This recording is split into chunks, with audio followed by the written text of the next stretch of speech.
भेजा तुझको हरि ने भाई, उनका नाम बुलाया है। भेजा तुझको हरि ने भाई, उनका नाम बुलाया है। भेजा तुझको हरि ने भाई, उनका नाम बुलाया है। भेजा मिल जा भाई, मिल जा भाई, संत से जाकर होगा तेरा कभी जतन। मिल जा भाई, संत से जाकर होगा तेरा कभी जतन। काम क्रोध का पड़ार पहरा, जिस घर में तू रहता है। काम क्रोध का परार पहरा, जिस घर में तुम रहता है। लूट रही है माया इसमें, मोह लगा कर फंसता है। लूट रही है माया, मोह लगा कर फंसता है। मान ले मेरा कहना बंद, सुन ले सत्संग सत्य वचन। मिल जा भाई संत से जाकर, तेरा वही जतन। मिल जा भाई, संत से जाकर होगा तेरा वही जतन। धन दौलत कुछ काम न देगा, आएगा जब परवाना। धन दौलत कुछ काम न देगा, आएगा जब परवाना।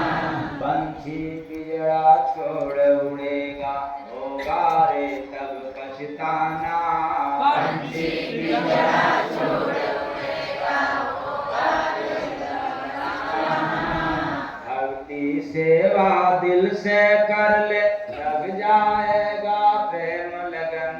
मिल जा भाई संत से जाकर, होगा तेरा तभी जतन। मिल जा भाई, संत से जाकर होगा तेरा तभी जतन।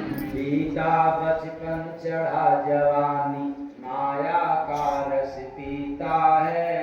बीता बचपन चढ़ा जवानी, माया का रस पीता है।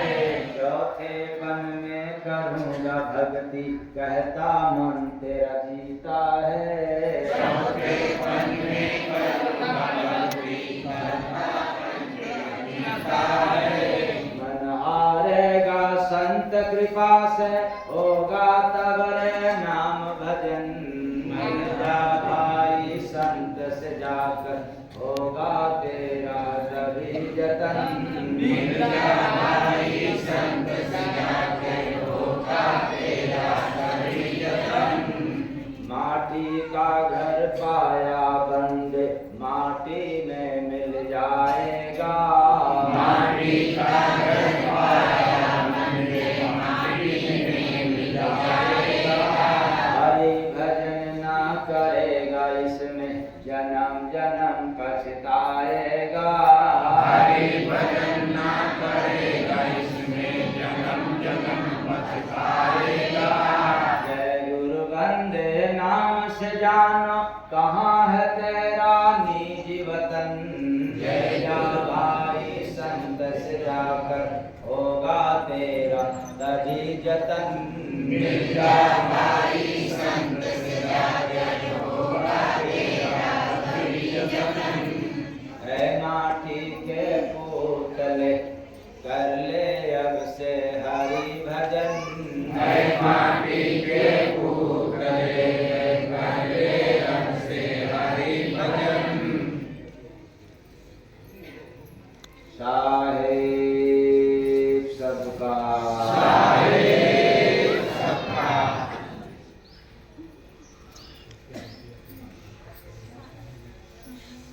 ऐ माटी के पुतले,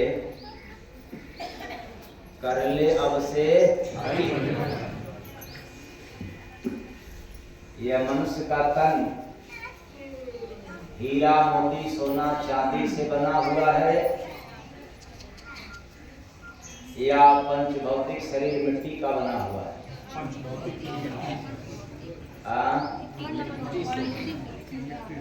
मिट्टी का बना हुआ है। और एक दिन ये कहाँ चला जाएगा? ये आसमान में। हाँ, शरीर मिट्टी का बना हुआ है और मिट्टी में ये तो आप लोग कहते चले आ रहे, इसको हमने केवल दोहराया, याद दिलाया। जरा विचार करना,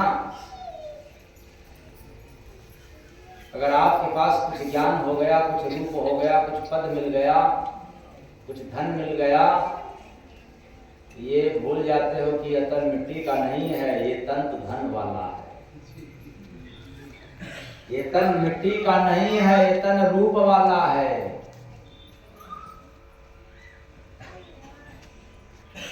भूल जाते हैं, इसलिए बार बार चिताया जा रहा है इसमें। और सभी धर्म ग्रंथों में प्रमाणित है, लिखा हुआ। गोस्वामी दास जी रामचरितमानस में लिखे हैं कि क्षितिजल पावक गगन समीरा, पंच रचित अति अधम शरीरा। यह अधम शरीर है, क्योंकि ये संसार के 5 तत्वों से बना हुआ है। इस संसार में 3 गुण है, सतोगुण, रजोगुण और तमोगुण। चाहे कोई ज्ञानी हो, चाहे कोई विद्वानी हो, राजा हो चाहे रंग, साधु हो चाहे फकीर, चाहे वजीर, सबके पास संसार का 3 गुण पाया जाता है। चाहे विधाता भगवान राम आए हो, चाहे भगवान कृष्ण आए हो, बुद्ध, कबीर, चाहे कोई भी, जिसने भी संसार में आया, उस संसार का 3 गुणों में से कोई न कोई गुण उसके पास विद्यमान है। किसी के पास सतोगुण, किसी के पास रजोगुण और किसी के पास तमोगुण। इसकी पहचान क्या है? हम कैसे पहचानेंगे कि ये सत्वगुणी है, ये रजोगुणी है, ये तमोगुणी है? वो चाहे पूजा करे न करे, परोपकार का काम करे या न करे, इससे फर्क नहीं पड़ता। लेकिन 3 गुण को पहचानना है किसी भी व्यक्ति को, उसके हाव भाव से, उसके स्वभाव से, उसके आचरण से पहचान लेंगे। तो आज पहचान बताना है कि आगे बढ़ना है? क्या पहचान? और उधर क्या है? माटी के पुतले कर ले अब से हरि भजन, है माटी के पुतले कर ले अब से हरि भजन। 2 टापू कहाँ जाएगा?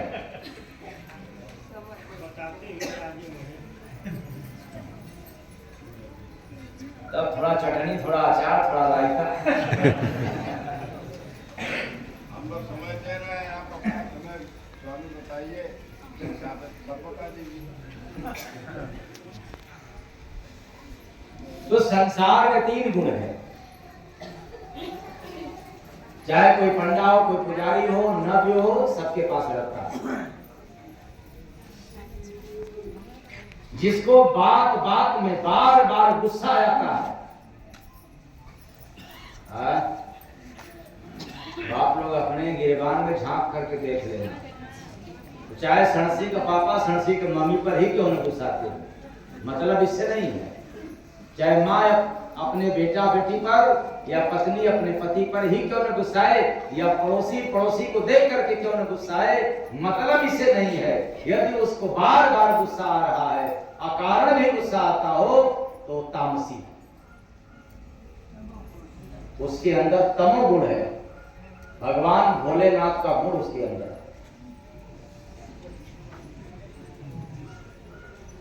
किसका गुण है? और आप उससे बच नहीं सकते। शंकर जी के मंदिर में बैठे रहोगे तो भी इस गुण से छुटकारा नहीं मिल सकता।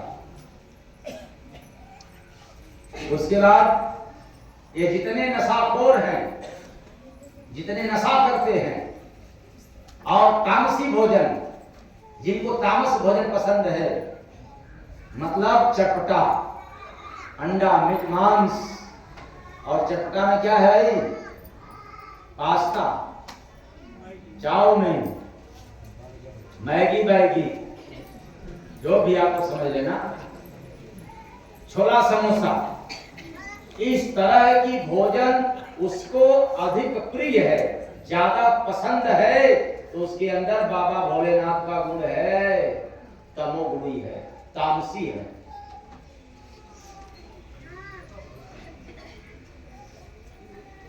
अब आप लोग अपना आकलन करते हैं। इतना में से कोई भी भोजन और कोई भी व्यवहार अगर है, अब वस्त्र पर आ जाओ, जिसको बहुत टाइट चुस्त कपड़ा पसंद है, वो चाहे पुरुष हो चाहे स्त्री,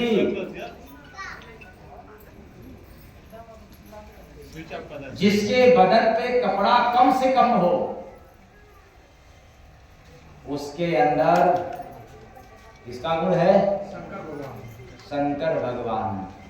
क्योंकि शंकर भगवान भी कपड़ा ज्यादा पहनते नहीं थे।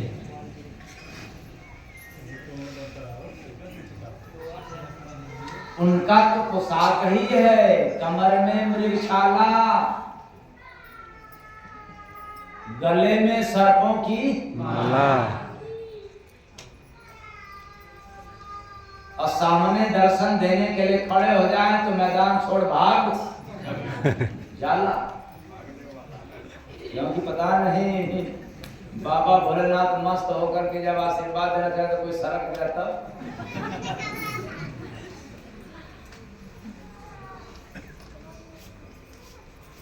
तो जिसको कपड़ा कम पसंद है बदन पे, वो चाहे लड़का हो या लड़की, पुरुष हो चाहे स्त्री, चुस्त दुस्त कपड़ा, तो पक्का है कि 3 गुणों में से एक सतो तमोगुण उसके अंदर विद्यमान है। यहां तक आप लोगों ने समझ रखा? हाँ। अब उसके बाद रजोगुण। कौन गुण? रजोगुण, जिसको बहुत ज्यादा फायदा ही फायदा, 99 और बात कहेगा कुछ, करेगा कुछ, चलेगा किधर, चलने लगेगा किधर, आज आपसे बन रही है कल बनेगा कि नहीं। आगे तो बोले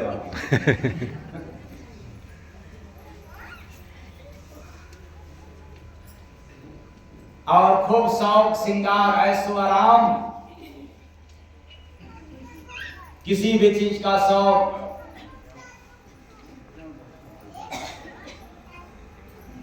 तो समझ लेना कि उस व्यक्ति के पास 3 गुणों में से एक गुण है ब्रह्मा जी का गुण। किसका गुण? क्योंकि ब्रह्मा जी के नियति का भी कोई ठिकाना नहीं, इसलिए जिसके अंदर ब्रह्मा का गुण है कोई गारंटी नहीं है, वो कब क्या कह देगा, क्या कर देगा, नो गारंटी।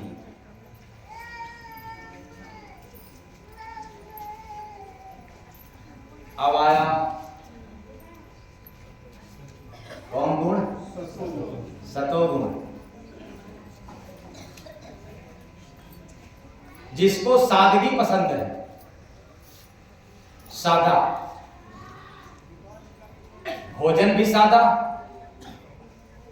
बात विचार भी सादा, रहन सहन भी सादा और थोड़ा धार्मिक प्रवृत्ति का, पूजा पाठ, वो अपने अपने मजहब के अनुसार, मजहब चाहे कोई भी हो, लेकिन अपने अपने मजहबों के अनुसार कुछ न कुछ आस्था श्रद्धा उसके पास रहता है, जो कि उसके अधिकार में, उसके अधीन होकर के पूजा पाठ किया करता है। भले रोज न करे, लेकिन कभी कभी करता हो। यदि ऐसा आचरण व्यवहार है उसके अंदर, तो समझना कि विष्णु भगवान का गुण उसके अंदर है।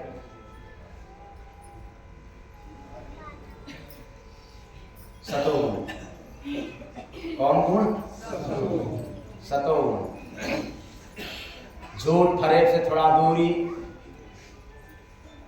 उचित राय, उचित व्यवहार, तो समझ लेना कि उसके अंदर सतोगुण प्रधान है। हाँ, अब ये नहीं है कि जिसके अंदर सतोगुण हो, सात्विक गुण विचार वाला हो और उसको गुस्सा न आए, नहीं, प्रधान सतोगुण उसके अंदर प्रधान है। और बीच बीच में गुस्सा, अगर बीच बीच में तामस, तो फिर समझ लेना कि सतोगुण यानी कुछ विष्णु का, कुछ ब्रह्मा का अंश है। अगर अहंकारी है, अभिमानी है, तो इधर सतोगुण भी है, मतलब विष्णु का ज्यादा गुण है, तो उस बाबा भोलेनाथ का थोड़ा सा अंश है, प्रधान। हमने बताया कि हर व्यक्ति के पास 3 गुणों में से एक गुण अधिकता पाया जाता है।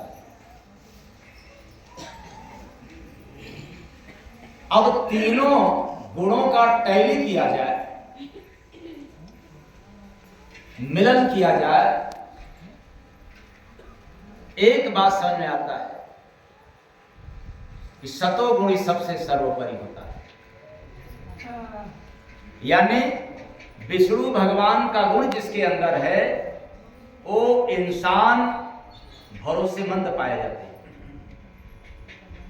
बाकी 2 गुण जिसके अंदर है, ब्रह्मा का और महादेव जी का जिसके अंदर गुण है, उनकी कोई गारंटी नहीं है, क्योंकि ब्रह्मा जी के गुण वाले कब पथभ्रष्ट हो जाएंगे, कब आचरणहीन हो जाएंगे, कब क्या करेंगे, इनकी कोई गारंटी।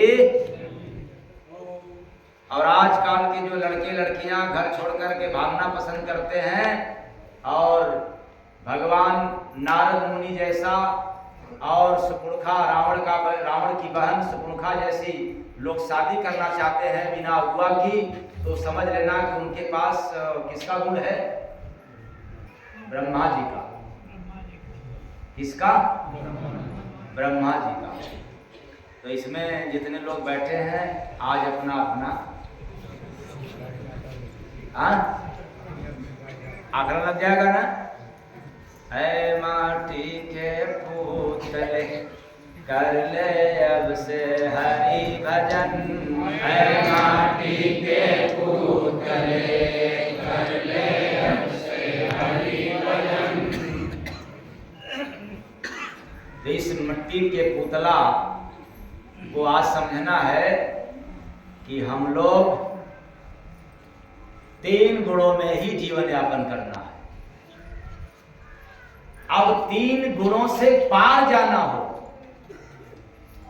याद रखना। हमने कहा कि अगर सतोगुणी कोई व्यक्ति है तो उसकी श्रद्धा, पूजा पाठ, कीर्तन तक हो जाएगा, पर उसे पार नहीं जा सकता, क्योंकि सतोगुण का सिद्धांत है कि आपके पास श्रद्धा जगा हुआ है, आप आस्थावान हैं, आप आस्थावान भले ठगे जाएं, लेकिन आपकी आस्था बरकरार रहेगी। आप भले बाहर से नहीं तो भीतर से कुछ न कुछ पूजा पाठ, कीर्तन, भक्ति भजन तो नहीं, लेकिन कीर्तन में और धार्मिक स्थलों पर धार्मिक बात सुनना, कहना, ये आपको पसंद आएगा, पर इससे ऊपर नहीं उठ सकते, इससे ऊपर नहीं उठ सकते। पर याद रखना, इन 3 गुण के लक्षण के अनुसार जिसने जीवन यापन किया, बहुत ज्यादा क्या होगा कि यदि सतोगुण प्रधान है तो आप एक इंसान बनकर के जियोगे और चले जाओगे, लेकिन महान नहीं हो पाओगे। तब क्या करना होगा? महान होने के लिए क्या करना पड़ेगा? ऐ माटी के पुतला कर ले अब से हरि भजन। ऐ माटी के पुतला कर ले अब से हरि भजन। तो अब लोग कहेंगे कि शराब पीने वाला, गांजा पीने वाला, ये कौन गुण वाला हो गया? हाँ, अब विचार करना। अगर आप पंडा पुजारियों में देखना चाहते हो, साधु सन्यासियों में देखना चाहते हो, तो गिरबान में झांक के देख लेना। अगर कोई साधु सन्यासी होकर के गांजा का दम लगा रहा है, तो पक्का है कि वो पुजारी किसका होगा? हाँ? क्यों? क्योंकि उसके अंदर क्या प्रधान है? और बदनाम किसको करेगा? शंकर जी को। इसलिए कि शंकर जी भी तो पीते हैं क्या? हाँ? कहाँ लिखा है? नहीं लिखा हुआ है ना, एक भी जगह लिखा हुआ नहीं कि भगवान भोलेनाथ कभी गांजा चाहे भांग का सेवन किया है। हाँ, अगर कहीं प्रमाण मिलता है तो जहर पीने का है, विषपान किया है, विष को धारण किया है, विष को स्वीकार किया है, विष को पिया है, ये प्रमाण मिलता है। लेकिन गांजा और भांग पिए हो, शराब पिए हो, जो आजकल भजन में लोग सुनाते हैं, धतूरा पीसती है पता नहीं गणेश की मम्मी, गणेश के पापा, ये सब कहीं कुछ नहीं प्रमाण। एक भी जगह प्रमाण नहीं। तो फिर क्यों गाया जाता है? आप लोगों के मनोरंजन के लिए।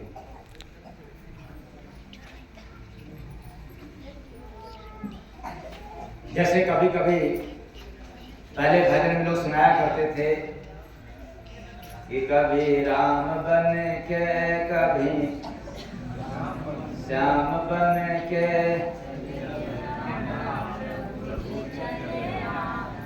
कभी राम बन के, कभी श्याम बन के चले आना प्रभु जी चले।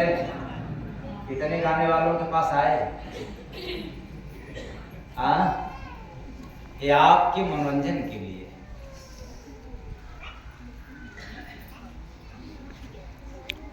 और किसी साधक के जीवन में राम चाहे कृष्ण आए तो इस तरह के भाषा नहीं बोलता,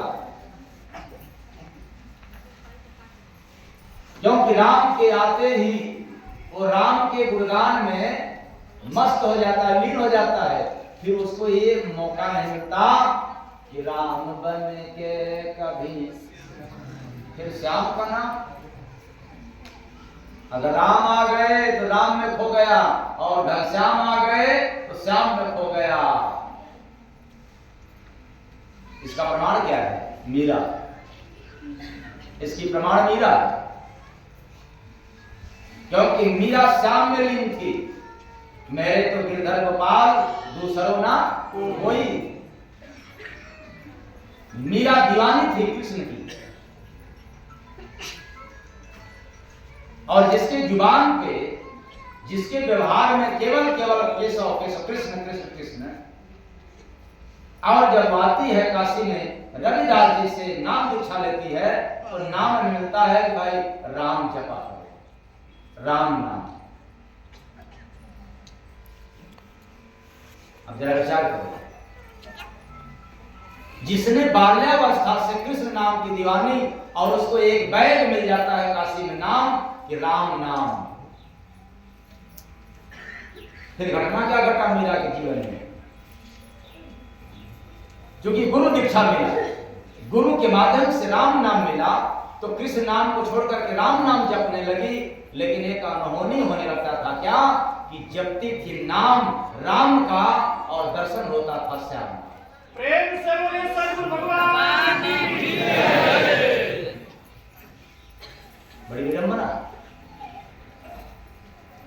नाम जपा राम का और दर्शन होता था। अब आप लोग बताओ क्या इतिहास बतलाता है? मीरा राम में समा गई या मीरा कृष्ण में समाहित हो गई?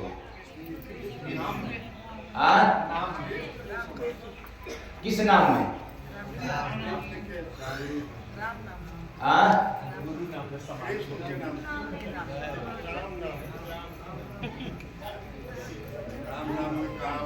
अच्छा, कृष्ण के सामने नाचते नाचते समा गई तो नहीं है भगवान? जब दर्शन उनको कृष्ण का हो रहा था तो राम नाम में कैसे समा जाएगी? हाँ, इतने लोगों में से एक व्यक्ति ने जवाब दिया, वो राम में समाहित नहीं हुई, वो कृष्ण की आशिक थी, कृष्ण का ही दर्शन मिलता था। और जब उसका आखिरी समय आया तो कृष्ण के मंदिर के सामने इतना नाची दीवानी होकर के कि 100 शरीर उसी में क्या हो गई?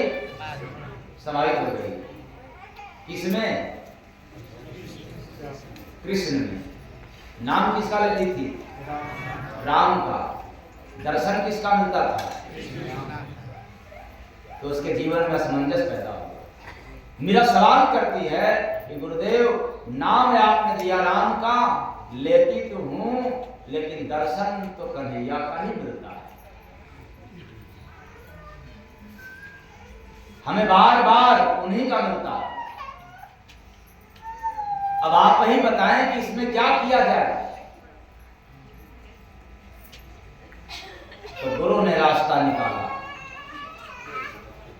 तब वह गुरु उस स्तर पे जाकर के भेद बतलाया कि राम और कृष्ण में कोई अंतर नहीं है, तुम केवल नाम लेती रहो, वो खुदा, वो भगवान, तुम जिसको चाहती हो, जिसको मानती हो, वो तुम्हारे पास आएगा, न कि तुमको वहां जाना पड़ेगा।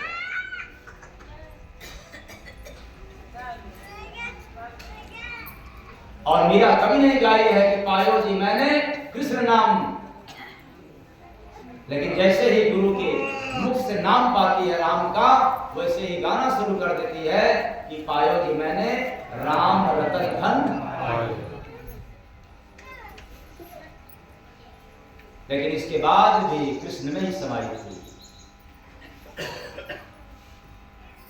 तो जब मीरा जैसे दीवानी को भेद हो गया, भ्रम पैदा हो गया कि ये राम और कृष्ण क्या अलग अलग हैं, तो फिर बताएं आप लोगों की क्या गति होगा? तो मैंने इसलिए इस बात को कहा कि ये केवल आपको मनोरंजन के लिए बताया जाता है कि कभी राम बन के कभी श्याम बन के चले आना, दो बन करके नहीं आएंगे। किसी साधक के जीवन में, साधना की अवस्था में ये दो होकर के नहीं आते हैं। वह जो परमात्मा की सत्ता है वो एक ही रूप में आता है। और जो साधक नहीं होते हैं उनके लिए तो कभी शंकर भगवान, तो कभी भोले भगवान, तो कभी नारद भगवान, तो कभी दुर्गा भगवान, तो कभी काली भगवान, तो कभी पता नहीं। ये बात साधना की अवस्था की। इसलिए चेतन प्राणियों, शराब पीने वाला शराब पीता है तो शराब पीने वाला व्यक्ति फिर गांजा नहीं पीता। हाँ, शराब छोड़ना है, फिर किसी नशा का सहारा लेना होगा तो शराब छोड़ेगा, तब फिर क्या पिएगा? गांजा।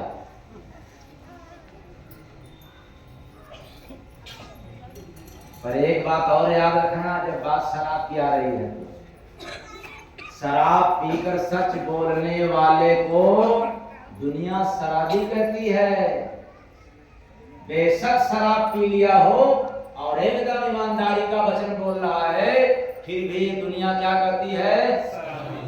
शराबी। और गांजा पीने वालों को गजेड़ी।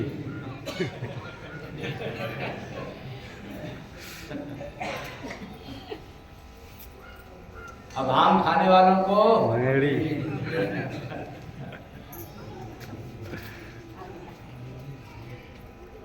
पहले का शिव परम स्वामी जी महाराज गाते थे कि आपका शिव न पीहा ना पिले हैं गांजा भांग होकर मिल जाए दुनिया बदले। शिव कहाँ पिए हैं, कभी गांजा भांग तो पिए ही नहीं है।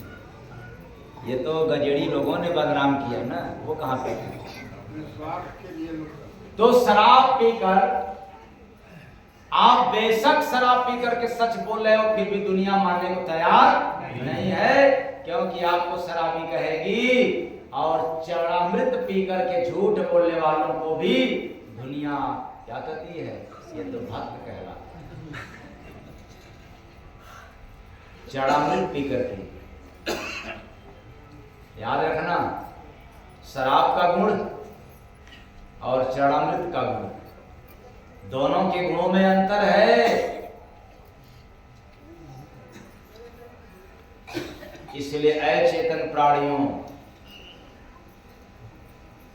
गुण के अनुसार जब जियोगे तो जीव को यापन आप करोगे। आप महान नहीं बन सकते, एक इंसान बनकर के चले जाओगे। लेकिन जो इंसान का तन मिला है, सिर्फ इंसान ही नहीं बनने के लिए, इंसान के साथ साथ महान और भगवान का दर्जा पाने के लिए ये मनुष्य का छोरा मिला हुआ है। प्रेम से बोलिए सद्गुरु भगवान की क्योंकि इसी इंसानों में से कोई डॉक्टर होता है, लेकिन पैदा हुआ था वह अभी बालक था। इंसानों में कोई इंजीनियर होता है, लेकिन पैदा होते समय भी वह क्या था, और इसी इंसानों में से चोर, लफंगा, लुटेरे, डकैत होते हैं, जबकि वह भी पैदा हुए थे तो बालक ही पैदा हुए थे।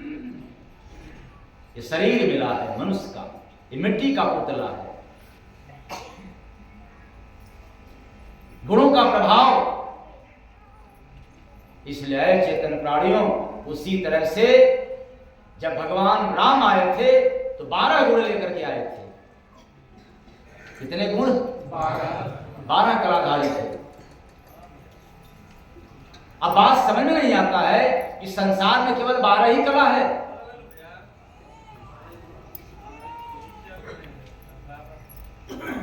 बारह कला से भी ज्यादा है, क्योंकि प्रमाण मिलता है कि जब भगवान कृष्ण आए थे तो 16 कला, यानी 16 गुण, 16 तरह का उनके पास आकर्षण था, एक्शन था। इससे साबित हो गया कि भगवान कृष्ण के पास 16 कला, तो 16 कला नहीं, इससे भी ऊपर कला है संसार में।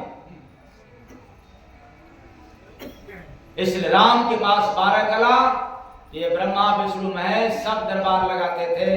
कृष्ण भगवान के पास 16 कला, ये ब्रह्मा विष्णु महेश सब के सब ललायित थे।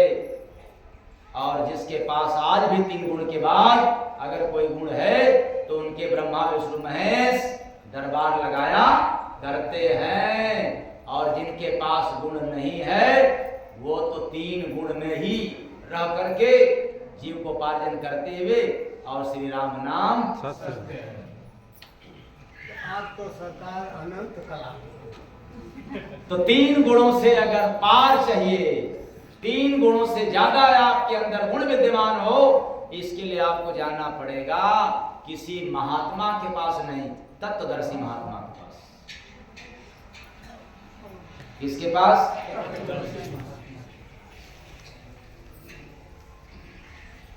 जय माटी के पुतले कर ले अब से हरि भजन। जय माटी के पुतले कर ले अब से हरि भजन। तो फिर से चलें अपनी मिट्टी के पुतले पर जरा समझें। ये माटी का शरीर है, एक दिन मिट्टी में मिल जाता है, इसलिए गरूर मत करना। चाहे रूप का, पद का, धन का, नाम का, परिवार का, जाति का, मजहब का, धर्म का, किसी भी तरह का गरूर करने की आवश्यकता नहीं है। क्यों? यह जो दबदबा है हुकूमत, जो नशा है, धन दौलत, व शान शौकत, ये सब किराएदार हैं। क्या है? ये कैसी बात? ये हुकूमत, ये दबदबा, शान शौकत, ये घमंड, ये सब क्या है? क्या है सब? क्योंकि ये सब घर बदलते रहते हैं। किसी के घर अस्थायी रहते न हुकूमत अधिक दिन तक चलता है, न दबदबा अधिक दिन तक चलता है, न रूप ही अधिक दिनों तक चलता है। इसलिए रूपवानों, अगर तुम्हें रूप का गरूर हो तो याद कर लेना, एक दिन चांद भी सिकुड़ जाएगा। क्या हो जाएगा? और नाम भी क्लोज हो जाएगा। ये सब किराएदार हैं, आना और जाना इनका लगा है, किसी के पास अस्थायी रुकने वाले अपनापन भेद छिपा देने सरकार।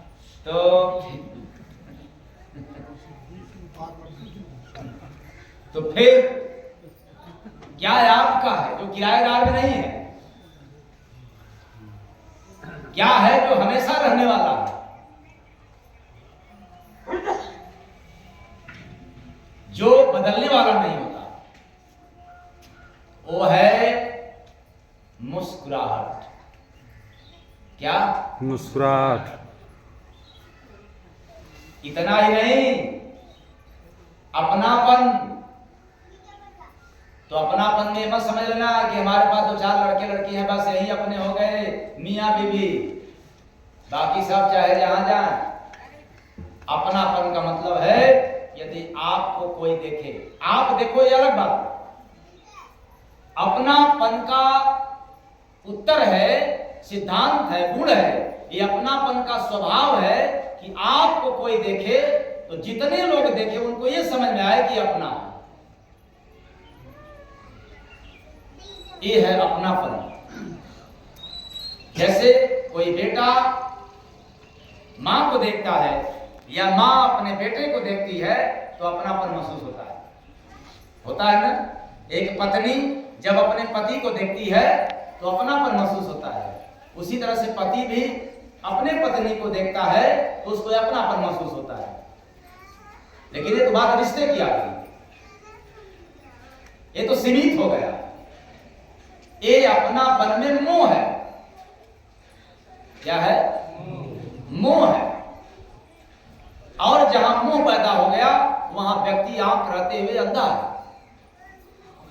बुद्धि रहते हुए भी दुर्बुद्धि है, उस बुद्धियों से काम नहीं कर सकता। इसलिए मैंने कहा अपनापन का तात्पर्य है कि आपको जो देखे, जितने लोग देखे, उसको यह समझ में आए कि ये मेरे हैं। आपको देखते ही मेरापन झलक जाए तो समझ जाना कि अपनापन आप में जिंदा है। और जिस व्यक्ति के पास अपनापन जिंदा है वही यहां पर अमर रहता है। प्रेम से बोलिए सतगुरु भगवान की जय। तो मैंने बताया जो हमेशा रहने वाला है वो है अपनापन, मुस्कुराहट, स्वभाव। तो कहेंगे स्वभाव, किसी का स्वभाव है गुस्सा में होना? नहीं, वो निजी स्वभाव नहीं है।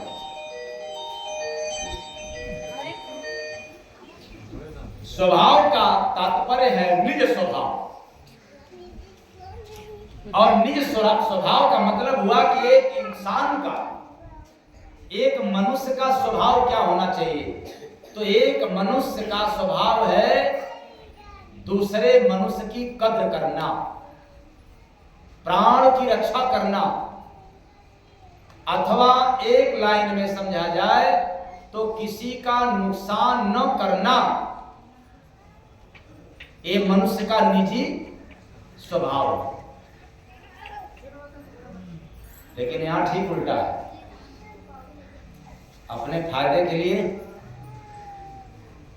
किसी का नुकसान हो रहा हो तो कोई बात, क्योंकि अपना नुकसान होना नहीं चाहिए। बाकी तो आप लोग खुद ही होशियार हैं। तो स्वभाव और चरित्र ये हमेशा विद्यमान रहता है। उसके साथ साथ वाणी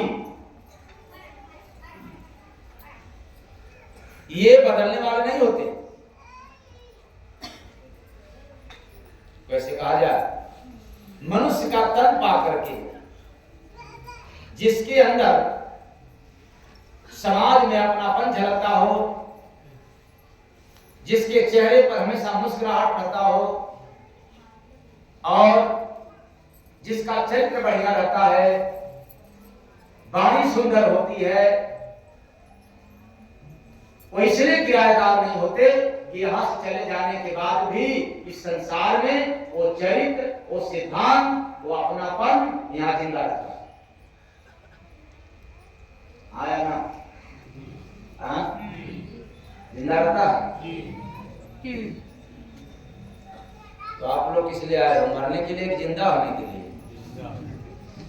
ये मिट्टी का तन है, मिट्टी में मिल जाएगा, लेकिन ऐसा काम करके जाओ कि ये मिट्टी समाप्त हो जाए तो भी मिट्टी के द्वारा किया गया कार्य इस संसार में जिंदा रहे।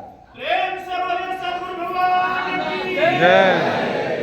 तो ऐ माटी के पुतले कर ले अब से हरि भजन।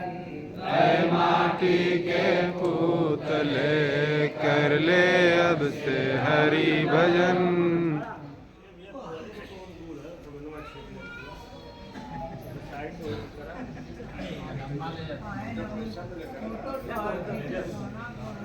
तो हम लोग इसी से फल के फूलते हैं। पर आज क्या है, अगर आप हंस रहे हैं तो पड़ोसी को दिक्कत है, तब तक जब तक आपको रुलाए ना या आप रोए ना, यही बात है ना, ये दोनों बेकार है। किसको रुला रहे हो? शरीर को? शरीर होने वाली नहीं है, ये तो मिट्टी का पुतला है। किसको मार रहे हो? किसको सता रहे हो? मुर्दा को? हाँ? जीव को सता रहे हो। और जीव किसका है? ब्रह्मा का है कि विष्णु का है कि शंकर का है कि माता का है कि पिता का है कि भाई बंधु का है कि कुटुंब कबीला नात रिश्तेदारों का, किसका है? अगर किसी का तुम निंदा कर रहे हो, किसी की बुराई कर रहे हो देह को मान करके, और उधर माला भी जप रहे हो, मुख में राम, बगल में चोरी, पैजा हाथ में काट ले, उधर तीर्थ में स्नान भी कर रहे हो, और इधर गांव देहात की कहावत है ना, मूड़ी काटे बार की रक्षा करे। मूड़ी को काट, और काटने के बाद जो कटे हुए मुंडी में जो बाल है वो बढ़िया से साबुन लगाए, महंगा महंगा टब, पियर्स और इत्यादि साबुन लगाए, और फिर महंगा महंगा पता नहीं कौन तेल लगाए, क्रीम लगाए, सब पाउडर लगाए, शोभा देगा क्या? हाँ? ऐसे ही पंडा पुजारियों का उधर पूजा भी पाठ कर रहे हैं, इधर झूठ भी बोल रहे हैं और नशा भी कर रहे हैं, शोभा देगा क्या? हाँ? तो फिर मनुष्य का तन ये मिट्टी के पुतले, जब मिट्टी का पुतला मिला है, अगर इससे आप गलत काम कर रहे हो तो शोभा देगा? ये तो गंदी शरीर है, ये तो मुर्दा मिला है, और मुर्दा की काम कर रहे हो तो कौन सा एहसान है? अरे यह मिट्टी का तन मिला है, ऐसा काम करके जाओ कि यह तन का एहसान जारी रहेगा, वरना कोई मानने वाला नहीं होगा। क्योंकि मिट्टी में मिलना तय है, इसको कोई रोकने वाला नहीं है। प्रमाण के लिए स्वयं भगवान राम भी आए मानव तन में, उनको भी यह शरीर छोड़ करके जाना होगा। स्वयं विधाता भगवान कृष्ण आए, उनको भी छोड़ करके जाना पड़ा। ये मिट्टी का तन है, इससे कोई लेकर के नहीं जा सकता। ये संसार की संपत्ति है, ये पंच भौतिक शरीर है, ये पंच भौतिक संसार में मिलना तय है, ऊपर नहीं जा सकता। अगर ऊपर जाएगा, ऊपर रहेगा, तो मिट्टी के शरीर से जितना आचरण, जितना व्यवहार, जितना सुंदर वाणी निकलेगा, वही संसार से परे रहेगा। संसार में रहते हुए भी संसार से अलग रहेगा। अगर ऐसा नहीं करोगे तो जैसे आए वैसे, तो फिर 99 गिनना। मिट्टी का तन पाया हूं तो फिर पूछना क्या, मिट्टी का थोड़ा है। अब मिट्टी के सारे शरीर में जितना हो, सोना चांदी गहना सब धारण कर लो, इसी के लिए तो शरीर मिला है। और इसके बाद फिर जब जाना तो न निकले तो कोई काट के निकाल ले, कोई कैसे निकाल दे।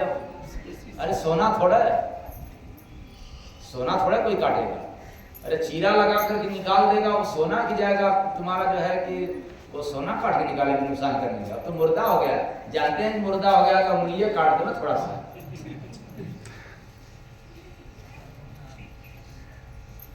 हाँ, यह शरीर मिला है केवल सोना चांदी धारण करने के लिए, केवल भोजन करने के लिए, केवल कपड़ा पहनने के लिए, कि राम नाम धन भी कमाने के लिए मिला है।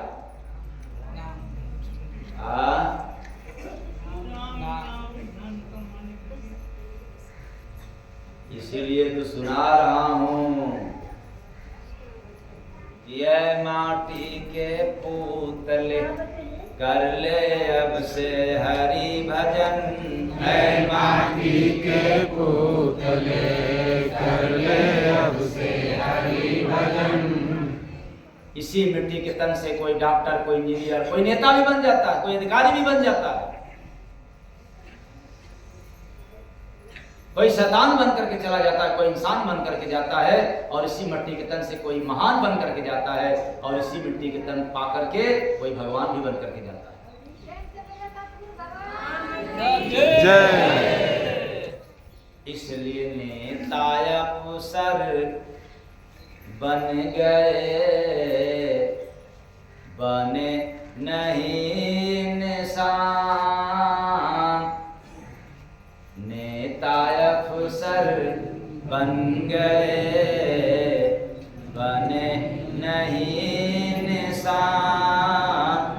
बिना संत का जय गुरु बंदे, रहते पशु समान रे बंदे, रहते पशु समान रे बंदे, रहते पशु समान। पशु के समान सब बन गया तो क्या, लेकिन एक इंसान नहीं बन पाया, अच्छा इंसान नहीं बन पाया। इंसान का छोला तो है। कुत्ता को अगर शेर की खाल पहना दिया जाए तो क्या वो शेर हो जाएगा? नहीं। हाँ, तो ऐसे जीव को ये पंच भौतिक खाल पहना दिया गया है। और इसकी पहचान खाल से नहीं, इसकी पहचान कैसे होगी? हाँ, सुंदर व्यवहार से होगी। इसलिए माटी का घर पाया भाई, पांच तत्व से मेल। भक्ति करके जय गुरु बंदे, जान लो माया खेल रे बंदे, जान लो माया खेल रे बंदे, जान लो माया खेल। काल माया के देश में आए हो, काल माया के खेल को जानने के लिए मनुष्य का तन मिला है कि क्या है माया, क्या है भक्ति, क्या है भजन और क्या है भगवान। इसके विषय में जानने के लिए मनुष्य का चोला मिला है। और ऐसा शरीर पा करके भी यदि नहीं जान पाया, केवल 99 के विषय में जाना, उसी के विषय में जाना जिसको छोड़ करके यहाँ से जाना। यही बात है ना। तो तन माटी का पुतला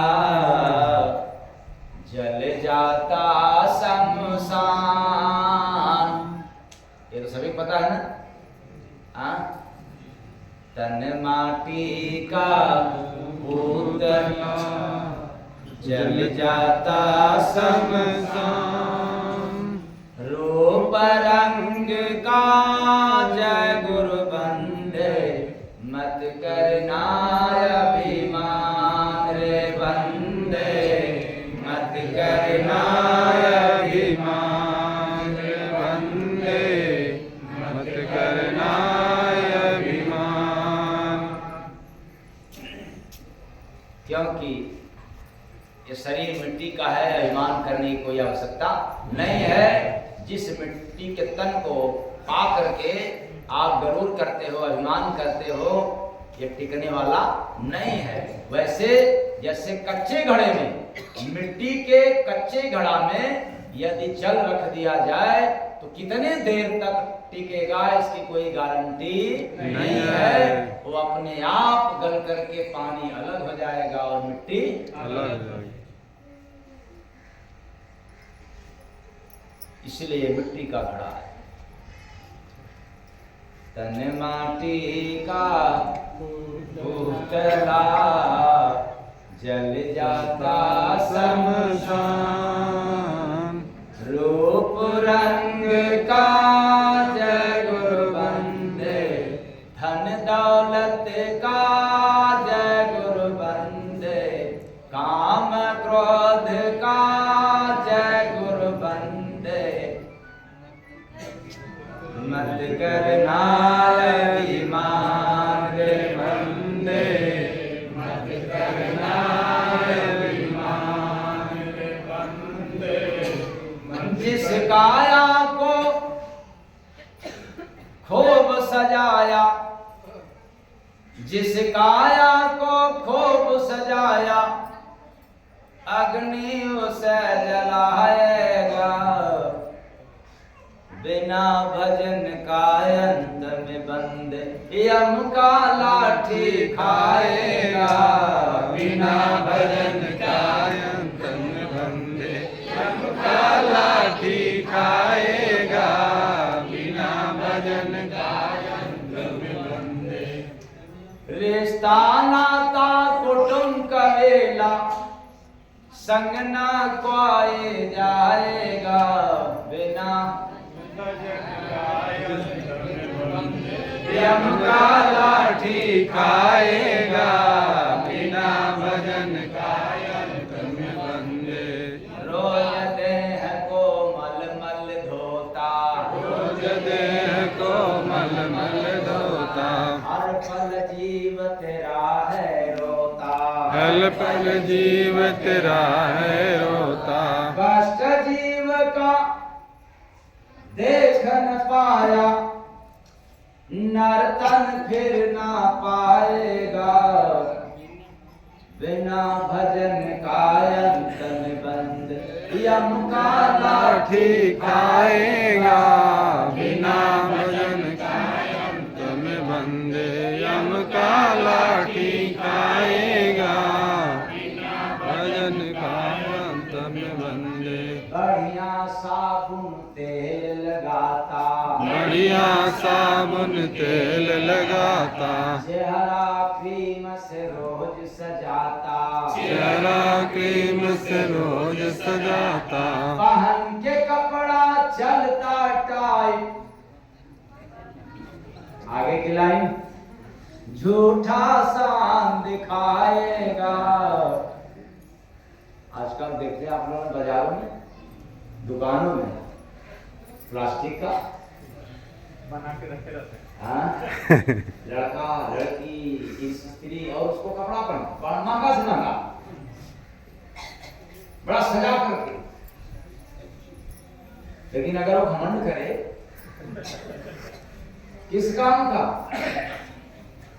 वो इसलिए घमंड नहीं करता उसमें जीव नहीं है, मिट्टी का पुतला। और आप इसलिए घमंड करते हैं इस पुतला में जीव है। लेकिन जिसको होश आ जाए, जिसको विवेक आ जाए कि एक दिन यह पुतला पुतला ही रहेगा, जीव निकल जाने पर, तो फिर क्या जरूरत है घमंड करने की।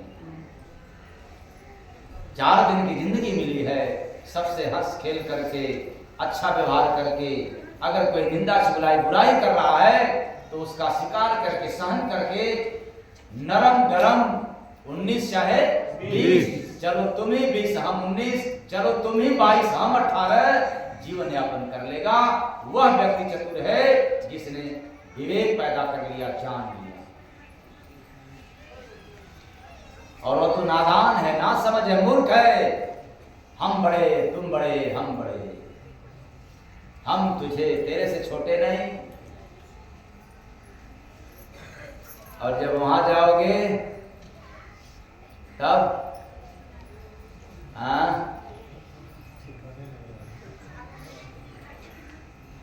तब वहां भी बड़े बन करके जाओगे ना।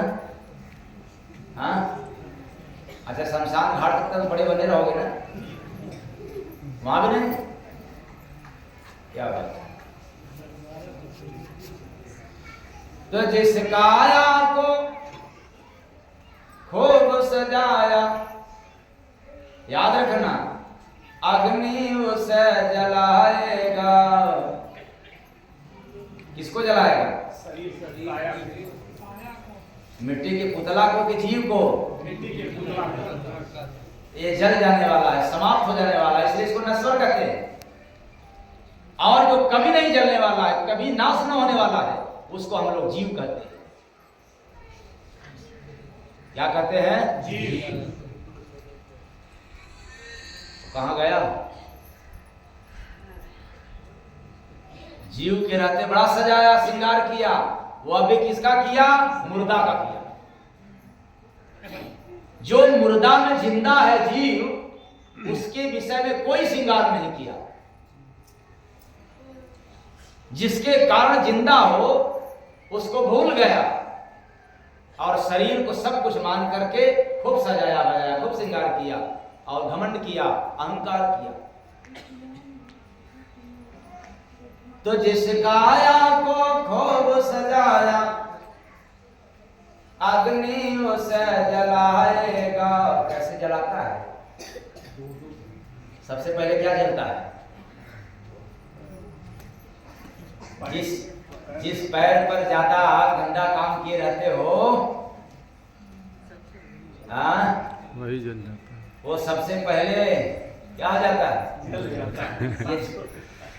ये पहले जलता है। सबसे आखिरी में कौन जलता है?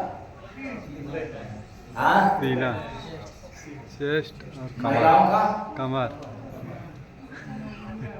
तो कितनों भी जलाओ लेकिन महिलाओं का कमर जलता नहीं, और कितनों भी जलाओ तो आदमी का छाती जलता नहीं। क्या बात है? उसको जलाने में तो बहुत समय लगेगा और उतना समय किसी के पास नहीं। सोच लो। लेकिन फिर भी समझाया जाता है कि जिस काया को खूब सजाया। क्या पूछना है? बाल में हो काला काला जो है, क्या करते हैं उसके? डाई। डाई?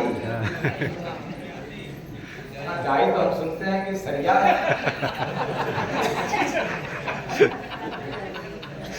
सरिया को सीधा टेढ़ा करने वाला होता है। अच्छा, कलर डाई, कलर वाला डाई। और ये बाल कैसे जलता है? जैसे बाहर सन को जला दो, ऐसे ही चिता पर शमशान घाट पे ये बाल जलता है। जरा विचार करो। यह मनुष्य देह पाकर के आपको वैराग तब तक नहीं होगा जब तक मुर्दे के बारे में जानकारी नहीं होगा। छोड़ो आत्मा के बारे में जानने के लिए। ये जितने लोग महात्मा कहते हैं कि पहले आत्मा को जानो, आत्मा को जानो, ये सब ढोंगी है। उनको खुद ही नहीं पता। आत्मा को कहने से नहीं जाना जा सकता है। आत्मा को जानने के लिए मन मंदिर में जाना पड़ता है, शरीर के भीतर जाना पड़ता है, तब व्यक्ति जान सकता है। और सारे महात्मा लोग यही कहते हैं कि स्वयं को जानो, स्वयं को खाक जानो। कहने से जानेगा कोई? ये कहने से जानने का विषय नहीं है। लेकिन पहले देह के बारे में जान लो। जो शरीर तुम्हें मिला है, यदि शरीर के विषय में जिसको मालूम हो गया, जानकारी हो गया, उसको वैराग हो जाएगा। और आपको क्यों शरीर मिला है इसके बारे में पता ही नहीं है। इसीलिए तो झूठ का पाठ बोलते हो, 99 के चक्कर में पड़े रहते हो। और मेरा मतलब नहीं है कि आपको धन नहीं कमाना है, कमाते रहना है, धन तो कमाना है, लेकिन केवल धन कमाने के लिए यह मनुष्य चोला मिला है, ये झूठी बात है। यह तन मिला है धन के साथ साथ भजन करने के लिए। केवल धन कमाओ भजन न करो, धन नहीं काम देगा। तन मिला है केवल भजन करो, धन न कमाओ तो भी भजन नहीं काम देगा। दोनों का समन्वय निश्चित है। वैसे जैसे जड़ और चेतन, जैसे शरीर और शरीर के भीतर जीव, दोनों मिला है तब संसार का काम होता है। उसी तरह से संसार में आकर के तो धन भी कमाओगे और भजन भी करते रहोगे, तो शरीर से भी सुख पाओगे और वहां का भी सुख पाओगे। प्रेम से बोलिए सद्गुरु सरकार की जय। इसलिए माटी के पुतले कर ले अब से हरि भजन। जय माटी के पुतले कर ले अब से हरि भजन। अब 10 मिनट के लिए अपनी मोबाइल